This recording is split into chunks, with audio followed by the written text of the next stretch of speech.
नमस्कार, मैं रवीश कुमार। चुनाव शुरू हो चुका है, अभी तक कैच लाइन का पता नहीं है, बल्कि कैच लाइन वालों को मुसीबत का सामना करना पड़ रहा है। हो सकता है कि अभी आगे के लिए बचा कर रखा हो, मगर जो आ रहा है उसमें मजा नहीं आ रहा है। 2014 को याद कीजिए, अच्छे दिन आने वाले हैं, कैंपेन चल पड़ा था। इस कैंपेन की चुनाव के दौरान धुलाई नहीं हो सकी थी। उस स्लोगन के बहाने जो लिखा गया, जो गाया गया, मतदाता के बड़े वर्ग का वो गीत बनता चला गया। हम मोदी जी को लाने वाले हैं, अच्छे दिन आने वाले हैं, ओ अच्छे दिन आने वाले हैं। ये इसलिए याद दिलाया कि हम याद दिलाने वाले हैं। कायदे से स्लोगन तो यही हो सकता था कि अच्छे दिन आ गए हैं, अब आगे बहुत अच्छे दिन आने वाले हैं। विपक्ष ने भी अच्छे दिन कह के पूछ पूछ कर पुराना कर दिया इस स्लोगन को, और सत्ता पक्ष भी इससे बोर हो गया होगा। तभी तो पहले मोदी हैं तो मुमकिन है लॉन्च हुआ। अगर वो जुबान पर चढ़ा होता तो हाँ मैं भी चौकीदार हूं लॉन्च नहीं होता। आपका ये चौकीदार पूरी तरह से चौकन्ना है।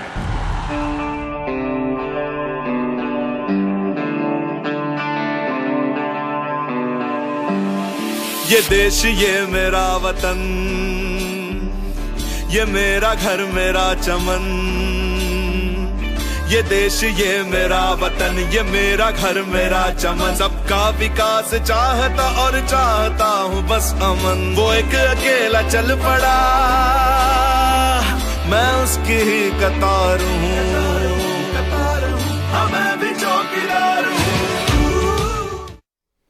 इस चुनाव में विपक्ष को बिखरा हुआ दिखाया जा रहा है। वैसे जिन परिस्थितियों में चौकीदार काम करते हैं वो इतने खुशनुमा परिस्थितियां नहीं होती जो वीडियो में दिखता है। मगर बीजेपी का सबसे बड़ा कैंपेन लॉन्च हो गया, उस पर राहुल गांधी के आरोप की छाप है। राहुल गांधी ने ही रफाल मामले को लेकर प्रधानमंत्री पर आरोप लगाया कि चौकीदार चोर है। चौकीदार चौकीदार चौकीदार। अब इस स्लोगन का संदर्भ रफाल और अनिल अंबानी है। क्या इसके जवाब में सब खुद को अंबानी का चौकीदार घोषित कर रहे हैं? ये तो हो नहीं सकता। अंबानी भी घबरा जाएंगे कि वैसे ही दिवालियापन का मुकदमे का सामना कर रहा हूं, इतने सारे चौकीदार आ जाएं और न्यूनतम मजदूरी के हिसाब से ही मांगने लग जाए तो फिर और दिवालियापन के मुकदमे में जाना पड़ जाएगा। एक क्वेश्चन और है, पिछले चुनाव में प्रधानमंत्री कह चुके थे कि वे दिल्ली में चौकीदार हैं। 5 साल में वे चाहते तो चौकीदारों के लिए क्या नहीं कर सकते थे। अगर 5 साल में चौकीदार थानेदार नहीं हुआ, उसका प्रमोशन नहीं हुआ, तो मतलब यही है कि सिस्टम रुका हुआ है। इस चुनाव में स्लोगन कम से कम सूबेदार का हो सकता था, हवलदार का हो सकता था, लगता कि चौकीदार प्रमोट हुआ है। मेरी राय में कैच लाइन जिसने भी लिखी है उसकी पेमेंट रोक देनी चाहिए। इससे तो अच्छा था कि अच्छे दिन आने वाले हैं वो वाला स्लोगन, उनको बोनस दिया जा सकता है। अच्छे में क्या बुराई है ये मुझे समझ में नहीं आ रहा है। वैसे दार एक प्रत्यय है, मैं व्याकरण का ज्ञानी नहीं हूं, पूछ के लिख रहा हूं कि दार एक प्रत्यय है, नए शब्द बनाने का काम आता है। दुकानदार, दुकान से दुकानदार हुआ, ईमानदार से ईमान से ईमानदार हुआ। बल्कि प्रधानमंत्री ने खुद को ईमानदार क्यों नहीं कहा चौकीदार की जगह, वही बता सकते हैं।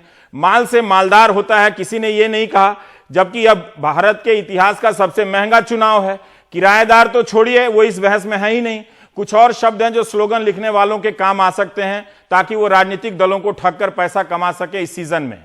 बदले में राजनीतिक दल भी इस स्लोगन से जनता को ठग कर अपनी भरपाई कर लेंगे। जमींदार है, जोतदार है, बेलदार है, सूबेदार है, सेवादार है, फोतेदार है मतलब खजांची, नंबरदार है, तहसीलदार है, हवलदार है, दफादार है, अमलदार है। ताबेदार भी एक होता है। थानेदार बुरा ना माने, पुलिस चौकी उपेक्षा का शिकार रही है, पहले उसकी बारी आएगी, फिर थाने के थानेदार की आएगी, और अंत में वफादार तो है ही। नारों की फैंसी ड्रेस पार्टी में कब कौन क्या बनकर चला आएगा, बस यही ध्यान रखना है कि यह चुनाव है, फैंसी ड्रेस पार्टी नहीं है।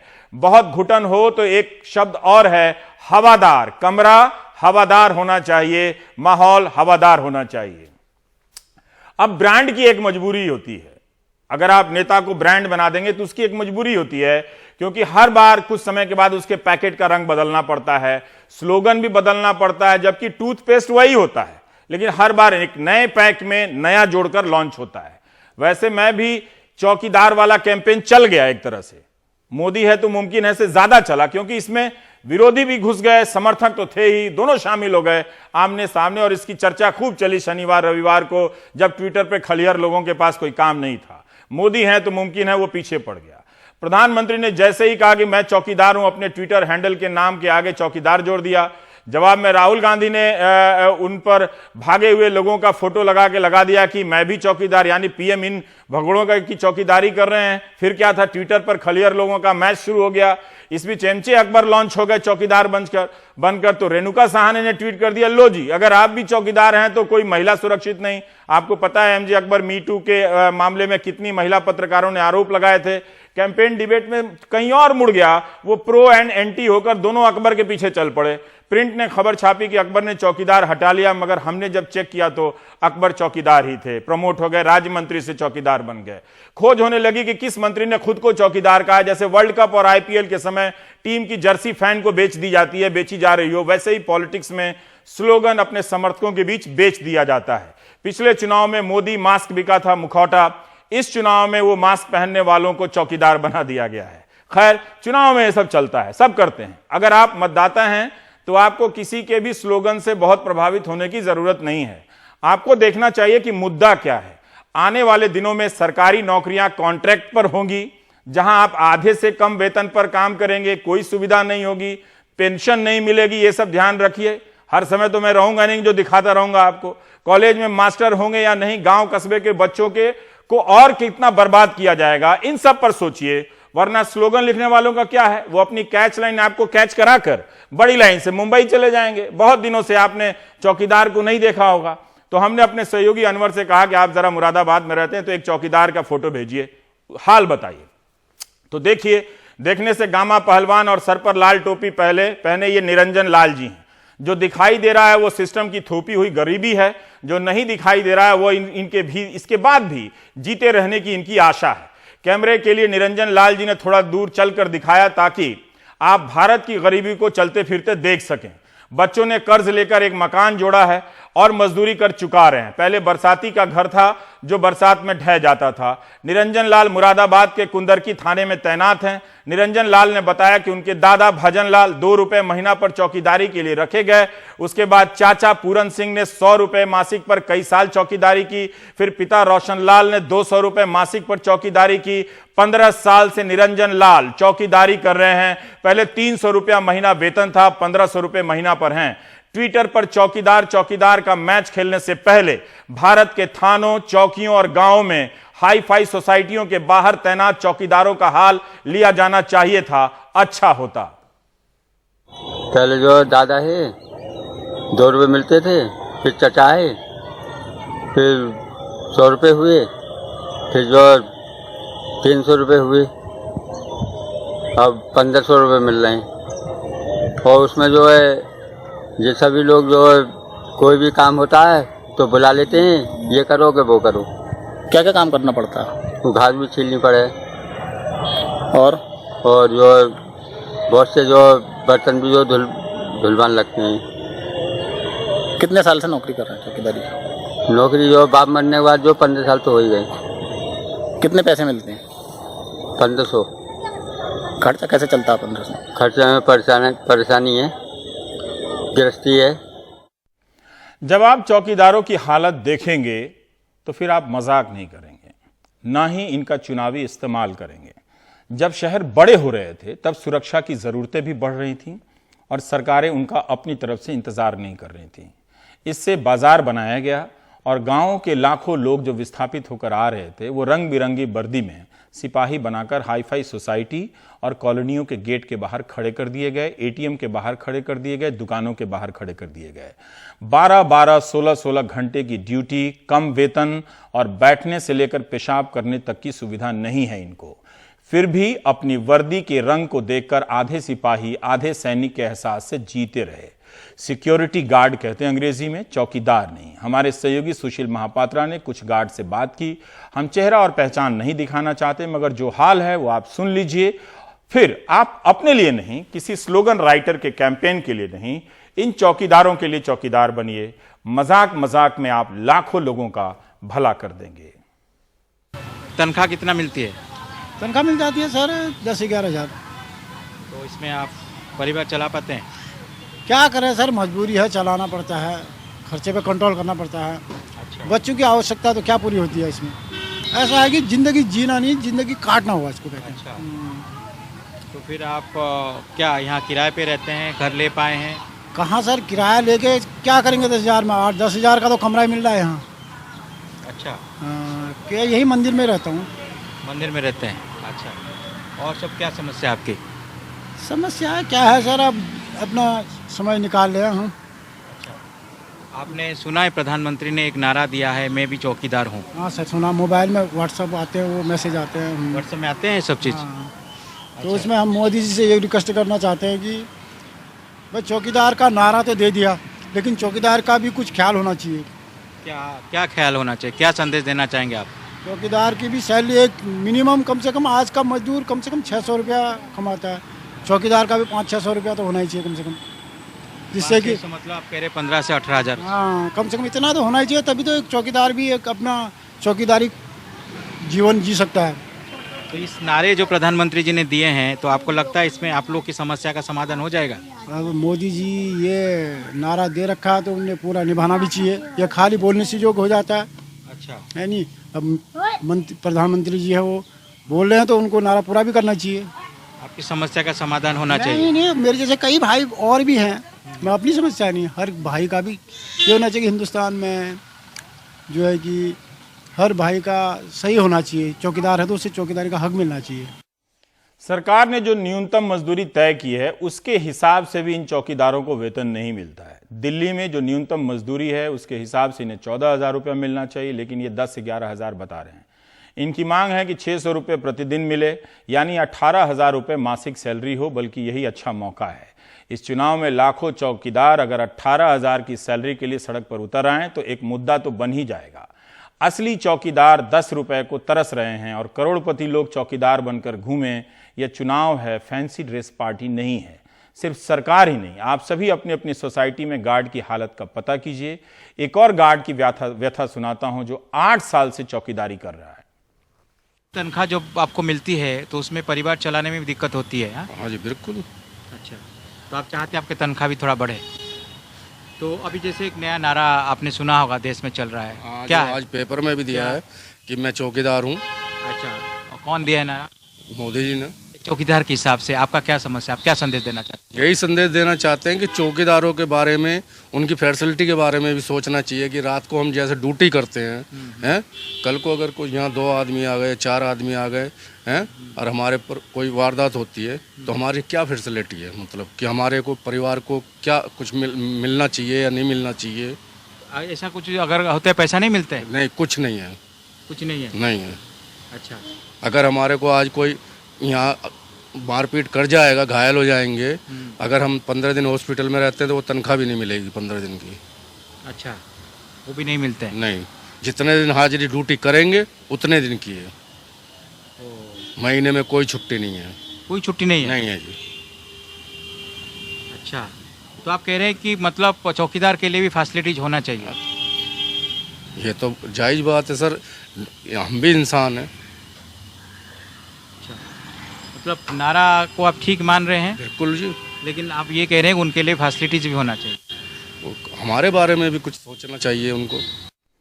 चौकीदारों का इस नारे के बहाने प्रधानमंत्री से पूछना, इस नारे का मजाक उड़ाना टाइम पास करने वालों से कहीं ज्यादा बेहतर है। ऐसा तो है नहीं कि सिक्योरिटी एजेंसी चलाने वाले प्रधानमंत्री के समर्थक नहीं होंगे। अब मुश्किल वाला सवाल कर रहा हूं, कम से कम वही लोग इनकी सैलरी 18,000 कर दें और महीने की 4 छुट्टी कर दें तो कमाल हो जाएगा। वो अपना बही खाता पब्लिक में ट्वीट कर दें। पर याद रहे, हम जानते हैं कि उनसे दस्तखत 15,000 पर कराया जाता है और सैलरी दी जाती है 10,000 से कम। ऐसे लोगों को ट्वीट करना चाहिए कि मैं भी चौकीदार, मेरी एजेंसी चौकीदारी की और मेरी एजेंसी में सैलरी 18,000 की। सुशील कुमार महापात्रा लोगों से पूछ रहे थे कि मुद्दे कैसे बने, स्लोगन से या आम लोगों की आवाज से। 2014 की घोषणा पत्र बीजेपी निकाले, अपने एक भी काम पूरे किए हों तो बताएं। जैसा कहा था कि स्मार्ट सिटी बनेंगे, एक भी स्मार्ट सिटी बताएं। बीजेपी ने क्या किया है कि दूसरे के किए हुए काम का फीता काटा है। और अपना क्रेडिट लिया है, बाकी इसके अलावा कुछ नहीं किया है। देश जैसे चुनाव का माहौल है, हाँ। आपने देखा होगा देश के अंदर एक नारा चल रहा है, जैसे प्रधानमंत्री हैं हाँ, वो कह रहे हैं मैं भी चौकीदार हूँ, देश के जितने करोड़ों जनता है वो भी चौकीदार हैं। नो नो नो, वो आई एम आज- not agree by this statements कि ही इज चौकीदार। वो चौकीदार ही चोर है। जो सच्चाई है वही है, क्योंकि यहाँ पे जो पैसे वाला है पैसे वाला होते जा रहा है, जो गरीब है गरीब होते जा रहा है। आप सिंपल से एक एग्जांपल लेते हैं, किसी भी रेडी वाले को आप पकड़िए, आप पूछिए कि 2014 में तुम्हारी इनकम क्या थी, अभी क्या है, वो ईमानदारी से आपको बताएगा, डर के नहीं बताएगा। लेकिन आप भी चौकीदार अपने आप को मानते हैं या बनना चाहिए? मैं देश के लिए हूँ, वैसा चौकीदार नहीं हूँ जो बोले कि मैं तो फकीर हूँ और 10 करोड़ का सूट पहन के घूमे।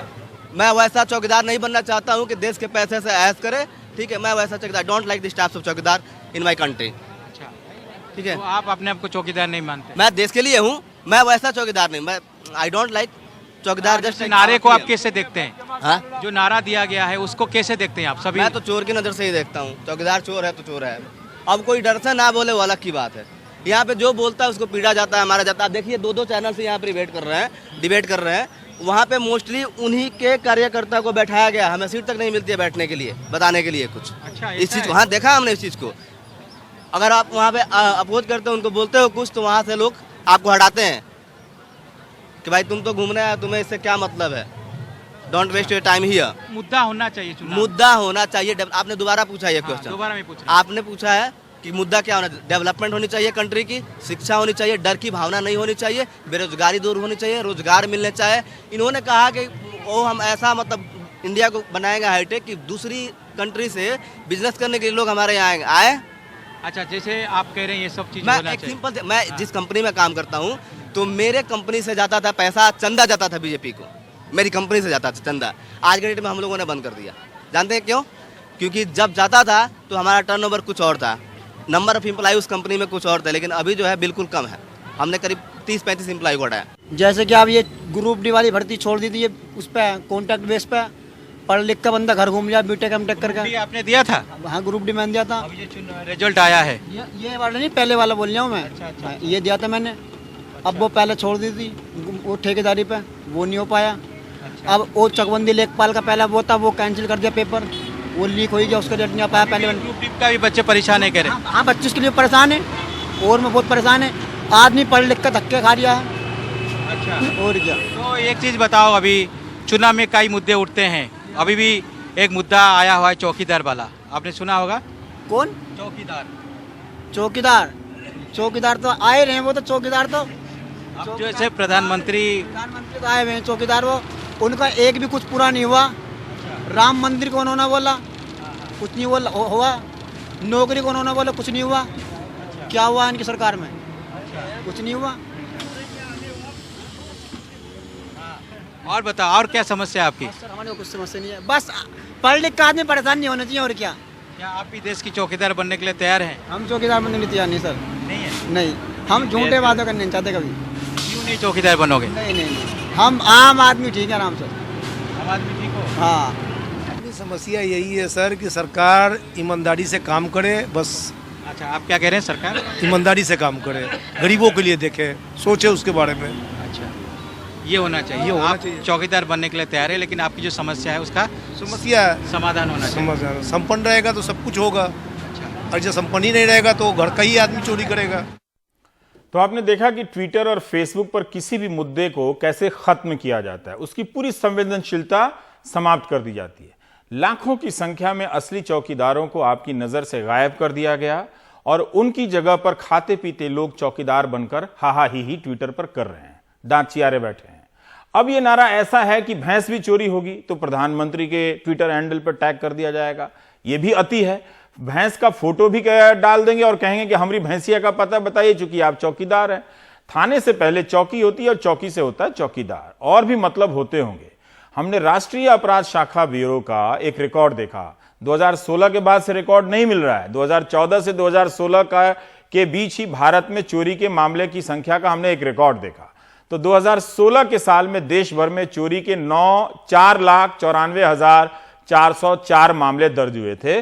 2015 में चोरी के 4,67,833 मामले दर्ज हुए थे और 2014 में 4,40,915 मामले दर्ज हुए।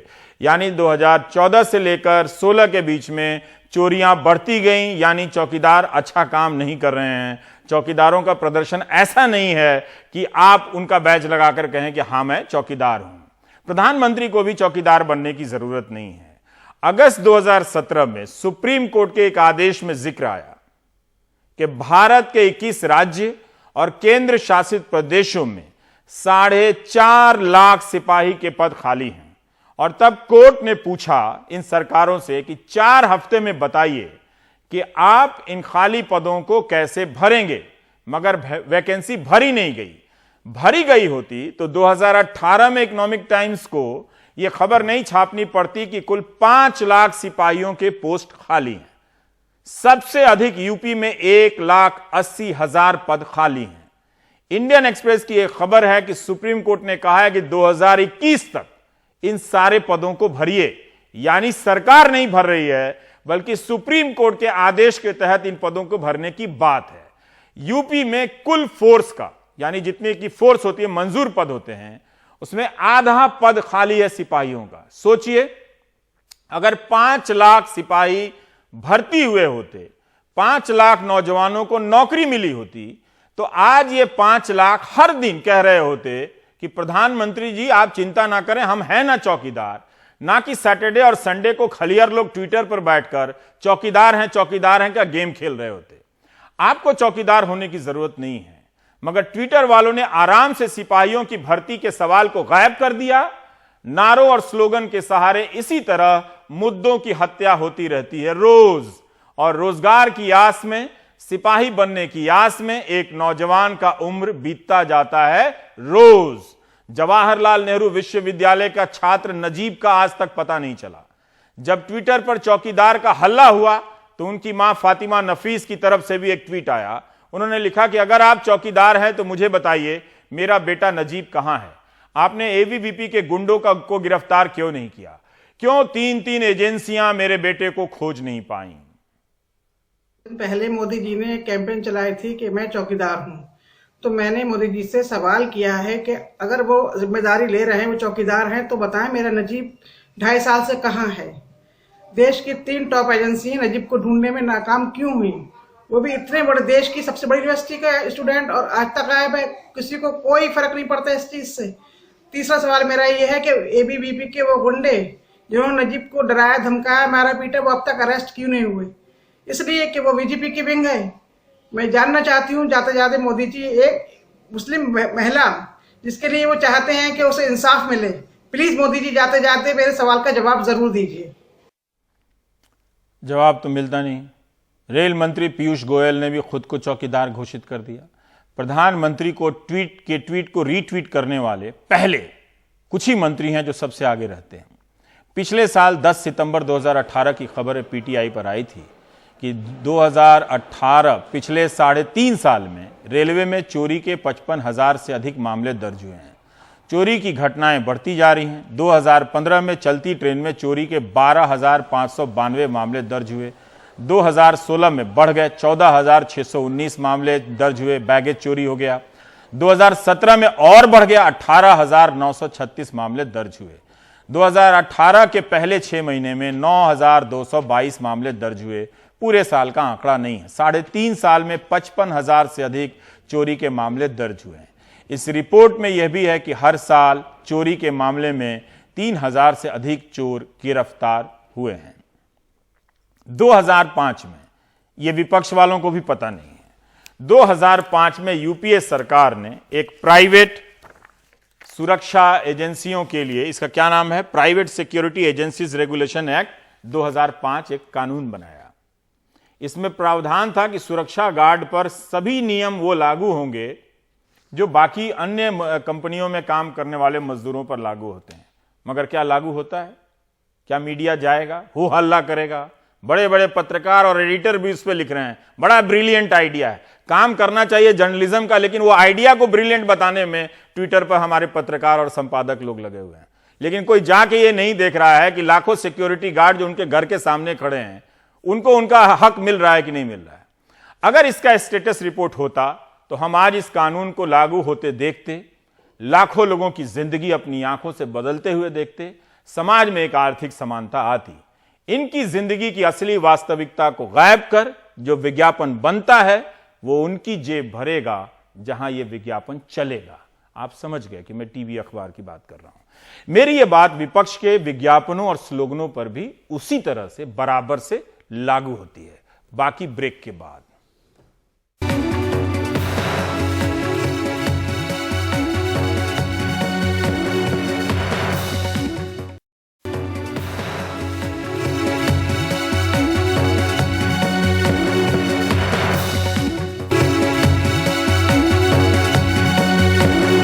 राजनीति में कम ही लोग ऐसे रह गए हैं जिनकी खुले दिल से तारीफ करने में कोई नहीं हिचकिचाता, चाहे वो किसी पार्टी का हो या किसी वर्ग का।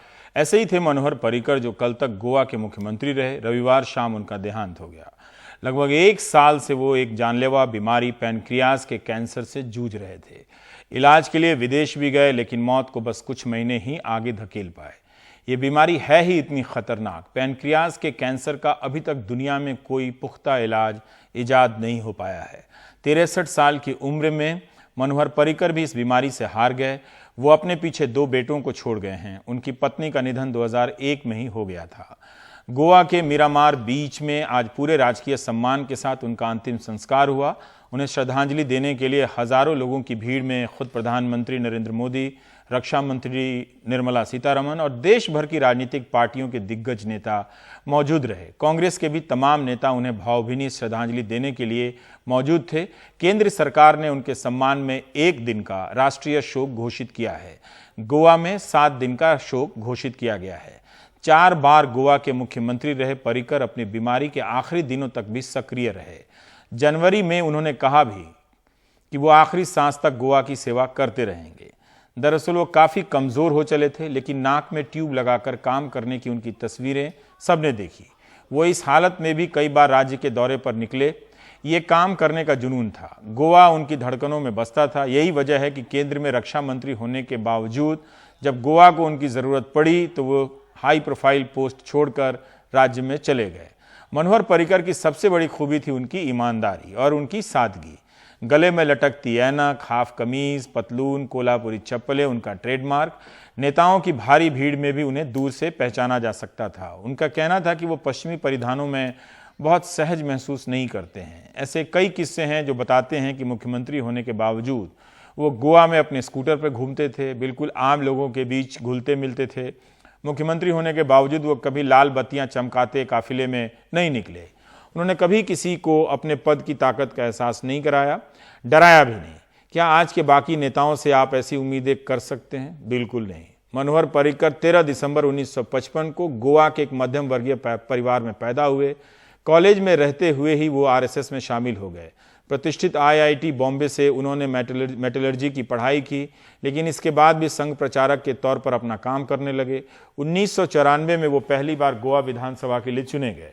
1999 में जून से नवंबर तक राज्य विधानसभा में नेता विपक्ष रहे और 24 अक्टूबर 2000 को पहली बार गोवा के मुख्यमंत्री बने। इसके बाद 5 जून 2002, फिर 9 मार्च 2012 को मुख्यमंत्री चुने गए। 2014 के लोकसभा चुनाव में मोदी सरकार बनने पर उन्हें रक्षा मंत्री बनाया गया। वो 9 नवंबर 2014 से 13 मार्च 2017 तक दिल्ली में रक्षा मंत्री रहे। लेकिन जब गोवा की राजनीति में उनकी जरूरत पड़ी तो बेझिझक 14 मार्च 2017 को लौट गए और सत्ता संभाली। अपने आखिरी समय तक वो मुख्यमंत्री बने रहे। इस सब के बीच वो अपने गुजारे के लिए सरकार के भरोसे नहीं रहे। एक इंजीनियर के तौर पर प्रशिक्षित पर्रिकर ने मैसर्स गोवा हाइड्रोलिक्स नाम और वेस्टफील्ड हाइड्रोलिक्स एंड न्यूमेटिक्स नाम से 2 कंपनियां चलाई, जिन्हें अब उनके दोनों बेटे संभालते हैं। इस बीच गोवा में बीजेपी विधायक प्रमोद सावंत को एक नया मुख्यमंत्री चुन लिया गया है। उनके साथ 2 उप मुख्यमंत्री होंगे। यह हैं महाराष्ट्रवादी गोमांतक पार्टी के सुदीन धवलीकर और गोवा फॉरवर्ड पार्टी के विजय सरदेसाई। तो आइए देखते हैं आज के दौर में असली आम आदमी मुख्यमंत्री को पक्ष और विपक्ष के नेताओं ने कैसे याद किया। बार बार वो कहते थे, पता नहीं क्यों हमारा गोवा और गोवावासियों के साथ एक अद्भुत लगाव है। मैं यहाँ पर अच्छी जिम्मेदारी निभा रहा हूँ, बखूबी मैं काम कर रहा हूँ, सब कुछ है, लेकिन पता नहीं क्यों मेरा मन बराबर गोवा में ही लगा रहता है। ये बराबर वो चर्चा करते थे। मनोहर पर्रिकर का निधन देश की राजनीति के लिए बहुत बड़ी क्षति है।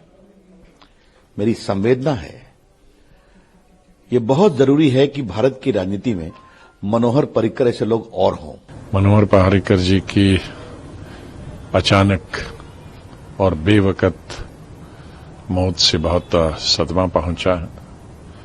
मनोहर पर्रिकर जी को मैं कई दशकों से जानता था, जब वो पहले भी चीफ मिनिस्टर थे और उससे पहले भी जब वो पहले चीफ मिनिस्टर नहीं थे, और उसके बाद जब वो पार्लियामेंट में आए। शरीफ आदमी थे, चाहे वो दूसरी विचारधारा के थे, लेकिन व्यक्तिगत तौर पर वो अच्छे थे। इनके अंतिम संस्कार होने के साथ ही भारतीय जनता पार्टी ने अपना एक बहुत बड़ा निष्ठावान नेता को खोया है। देश के सार्वजनिक जीवन ने एक राष्ट्रभक्त, सादगीपूर्ण, कर्मठ और एक अच्छे प्रशासक को खोया है। राजनीतिक मतभेद होते हुए भी मैं ये कह सकता हूं कि उनके निधन से खासतौर पर गोवा की जनता में बहुत ही वो लोकप्रिय थे और गोवा को एक बहुत बड़ा नुकसान हुआ है। मनोहर पर्रिकर एक बेहद ही अच्छे इंसान थे, बहुत मेधावी नेता और committed worker of the party. Goa के लिए उन्होंने केवल सपने नहीं देखे, वो साकार करके दिखाए। पर्रिकर साहब एक आम आदमी के नेता थे और संघ से जुड़े हुए थे, और संघ की वजह से उन्होंने बीजेपी का बागडोर गोवा में संभाला। जहां वो 4000 लोगों की पार्टी थी, आज वो 4 लाख लोगों की पार्टी है, और ये सारा श्रेय पर्रिकर साहब को जाता है। वो खुद से गाड़ी चला के चलते थे, स्कूटर पे चलते थे। एक बार एक कार्यक्रम में मैं गोवा गया, पार्टी का कार्यक्रम था, तो मुझे भाषण देना था और लोग फील्ड में बैठे थे। जब मैं भाषण दे रहा था तो नीचे देखा कि कोई बैठा है पर्रिकर जी जैसा, और देखा तो पर्रिकर जी बैठ के भाषण सुन रहे थे। मैंने कहा कमाल है, पर्रिकर जी मुख्यमंत्री हैं, वहां नीचे बैठ के भाषण सुन रहे। मैंने पूछा कि अरे आप ऊपर आ जाते। बोले नहीं, मैं इधर से गुजर रहा था, आपका भाषण सुन चल रहा था, तो मैं आके बैठ गया। वो देश के राजनीतिक आभा मंडल में छा गए, लोकप्रिय बहुत थे, और उनकी सबसे बड़ी खूबी यही थी।